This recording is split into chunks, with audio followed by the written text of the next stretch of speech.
Naghalo tayo ng buko salad. Yummy to guys, yummy.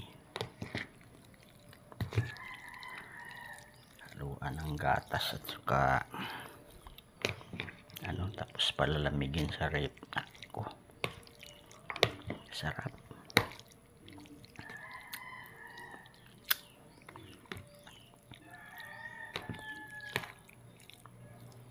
Haluin ng mabuti para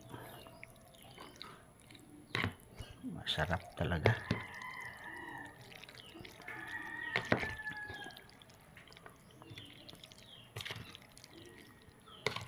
Kulang sa siguro.